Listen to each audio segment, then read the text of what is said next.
नमस्कार, मैं Mohammad San version और आप देख रहे हैं क्राइम जासूस। स्मार्ट प्रीपेड मीटर रिचार्ज किया फिर भी बैलेंस कम क्यों? बिजली सप्लाई बहाल क्यों नहीं? स्मार्ट मीटर लगने के बाद यह सब सवाल उपभोक्ताओं की तरफ से लगातार उठ रहे हैं। इन सब सवालों को लेकर क्राइम जासूस की टीम पहुंची विद्युत वितरण खंड पिपरी के अधिशासी अभियंता इंजीनियर दिलीप कुमार के पास। आपको बताते चले कि इनका कार्य क्षेत्र बहुत बड़ा है। इनके कार्य क्षेत्र में चोपन, ओबरा, डाला, विन्हनगंज, दुधी, न्योरपुर, बभनी, चपकी, बीजपुर, पिपरी, रेणुकूट, मूर्धवा आदि शामिल है, जिसमें लगभग 1.25 लाख स्मार्ट मीटर लगने हैं, जिसमें लगभग 50% लगा दिया गया है। अधिशासी अभियंता ने क्राइम जासूस से बात करते हुए बताया कि स्मार्ट मीटर लगने के उपरांत करंट बिजली बिल स्मार्ट मीटर के माध्यम से बनता है, पर पुराने मीटर के समय जो भी बिल बाकी है वह हर रिचार्ज पर स्लैब के हिसाब से कटता जाएगा।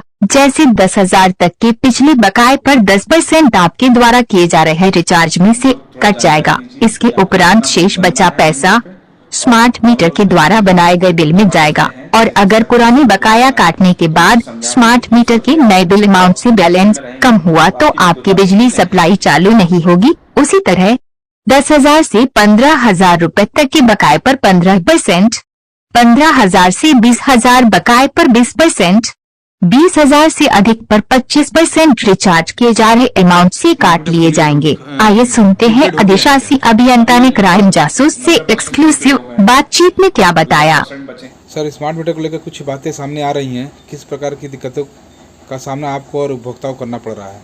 उपभोक्ता को ये जो समस्याएं आ रही हैं, जैसे किसी का पोस्ट पेड पुराना एरिया है किसी बिल पे, उन्हीं लोगों को समस्या है जिनका 10%, 15%, 20% जो पुराने कटौती हो रही है। लोगों को इसकी जानकारी नहीं है, जिसके लिए हम लोगों ने मीडिया में भी दिया है और ऐप भी बनाए हैं और न्यूज़ में भी चल रहा है, जिससे लोग थोड़ा जानकारी इसकी लें और अपने से नज़दीकी किसी सुविधा केंद्र पे या विद्युत उपकेंद्र ऑफिस पे जाके इससे संपर्क कर सकते हैं। सर, उपभोक्ता कौन से ऐप का इस्तेमाल करें? कंज्यूमर स्मार्ट ऐप पर जाकर यूपीपीसीएल स्मार्ट ऐप डाउनलोड करें, जो गूगल प्ले स्टोर और एप्पल आईफोन पे दोनों पे अवेलेबल है।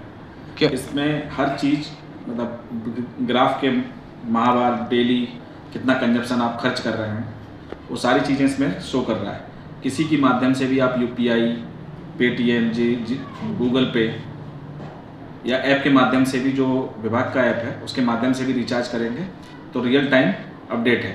उपभोक्ताओं का कहना है कि हम बिजली बिल पे कर रहे हैं, उसके बाद भी हमारा कनेक्शन नहीं चालू हो पा रहा है, उस पर क्या कहेंगे आप? कंज्यूमरों का, जिन लोगों के नेगेटिव बैलेंस बचे जाते हैं किसी कारण से, लोगों को जानकारी का थोड़ा सा अभाव है सब चीज़ों में, जिसकी वजह से पुराना अमाउंट जो बिल का कटौती है, जो पोस्ट पेड, जैसे किसी का 1 मार्च को किसी का कनेक्शन लगा और 1 तारीख से अब तक का जो बिल बना वो नेगेटिव बैलेंस में आया, और जो पुराना कंजप्शन है 28 फरवरी से पहले का जो पुराना मीटर था उसमें कटौती, अगर किसी उपभोक्ता का एग्जाम्पल के तौर पे किसी आदमी का 20,000 रुपये पुराना बकाया था और अभी 400 रुपये बकाया है किसी का, तो जब वो रिचार्ज करेगा तो अगर 20,000 रुपये बकाया है तो उसका 20% कटेगा। अगर 1,000 रुपये का रिचार्ज कराएगा तो 2,000 रुपये पहले पुराने वाले से कटेंगे और नेगेटिव बैलेंस जो बना है वो बना रहेगा उसका। तो ये कितने बार कटेगा? ये हर बार रिचार्ज पे कटेगा या महीने में कटेगा? जो ऐप है, जो पुराना एरिया जिन उपभोक्ताओं का बचा हुआ है, अगर 1 महीने में 1 बार रिचार्ज कराएंगे तो 1 बार कटेगा, 2 बार रिचार्ज कराएंगे तो उपभोक्ताओं से अपील है इस चीज़ के लिए कि उपभोक्ता का जो महीने का बिल बनता था उससे ज़्यादा उसको रिचार्ज करें तो विद्युत आपूर्ति सामान्य रहेगी। कुछ लोग कहना है कि स्मार्ट मीटर बहुत ज़्यादा चल रहा है, क्या इसको किस तरह चेक किया जा सकता है? इसको चेक मीटर के थ्रू चेक किया जा सकता है, लेकिन लोगों को थोड़ा सा गलतफहमियां हैं, जो भ्रांतियां लोगों ने फैला रखी हैं कि स्मार्ट मीटर तेज चल रहा है। लोगों को जो स्मार्ट मीटर से, हमने कई सारे स्मार्ट मीटर चेंज कराए हैं, किसी में कोई एरर नहीं मिला है अभी। सर, आपके यहाँ कोई मॉनिटर करने का तरीका है किसी का? हाँ, मॉनिटर करने का तरीका है कि हम लोग जो डेली वाइज लिस्ट आती है हमारे पास, जो उपभोक्ताओं का कंजप्शन है जो पहले चल रहा था उसमें कोई बहुत ज़्यादा अंतर नहीं आया है। कुछ इस तरह का हो तो एक डेमो दिखा दें तो उपभोक्ताओं को अच्छा होता।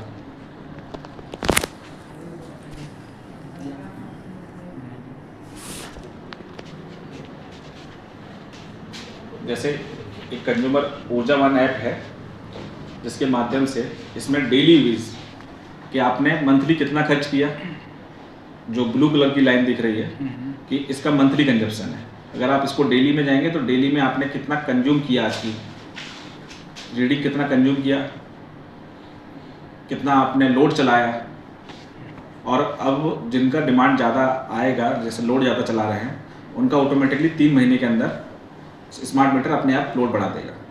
3 महीने पे? 3 महीने पे जिसका डिमांड ज़्यादा आएगा। तो उपभोक्ताओं से ये भी अपील है कि जो आप अपना लोड कंज्यूम कर रहे हैं उसका लोड स्वतः ही बढ़ा लें और इसके लिए पेनल्टी से बचें। अभी तो गैस की किल्लत चल रही है, तो आपके ऊपर लोड भी बढ़ा होगा बिजली? अभी तो न सामान्य है, अभी तो ऐसी कोई दिक्कत नहीं है। सर, जो बीपीएल उपभोक्ता उनके लिए कोई स्कीम आई है क्या आपके यहाँ? नहीं, बीपीएल की कोई स्कीम नहीं आई है। जिन उपभोक्ताओं के बीपीएल के संयोजन है, अगर वो 1 किलोवाट से नीचे उपभोग कर रहे हैं लोड का, तो जो पहले से बेनिफिट्स मिल रहे थे उन उपभोक्ताओं को, जो भी सहूलियत मिल रही थी, वो उनको प्रॉपर तरीके से मिलती रहेगी।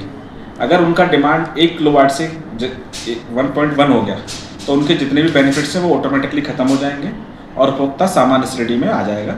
जो और भी उपभोक्ता जमा कर रहे हैं उसी श्रेणी में वो आएंगे। सर, ग्रामीण क्षेत्रों में इधर बहुत सारे लोग पढ़े लिखे नहीं हैं, तो किस तरह बिजली बिल फिर ये रिचार्ज करेंगे या जमा करें? कुछ है इसके लिए हम लोगों ने अपनी टीम बनाई है संविदा स्टाफ की, और सब स्टेशन पे भी हमने जो हमारे यहाँ TG2 टेक्नीशियन हैं उन लोगों को इसकी जानकारी देकर, क्योंकि कोई भी उपभोक्ता आता है उनको थोड़ा जानकारी दीजिए कि आपका कितना बिल बन रहा है महीने पे, और नॉर्मल तरीके से जो जमा करते हैं, जैसे जिसका 300 रुपये बिल आ रहा है, तो उनसे समझा के कि 300 रुपये आप पॉजिटिव में रहेंगे तो आपकी विद्युत आपूर्ति नहीं कटेगी। सर, क्या अभी ये आपका smart meter fully auto prepaid हो गया है क्या? अभी ये लगभग 90% प्रीपेड हो गए हैं, अभी 10% बचे हैं, तो जो इस महीने लगेंगे वो अगले महीने। सुनने में आ रहा है कुछ आप ग्रेस पीरियड भी देने वाले हैं इधर? फिर इसमें 3 दिन का ग्रेस पीरियड मिल रहा है। सार्वजनिक अवकाश या कोई भी छुट्टी पड़ेगी तो वो उस दिन कनेक्शन किसी का नहीं काटा जाएगा।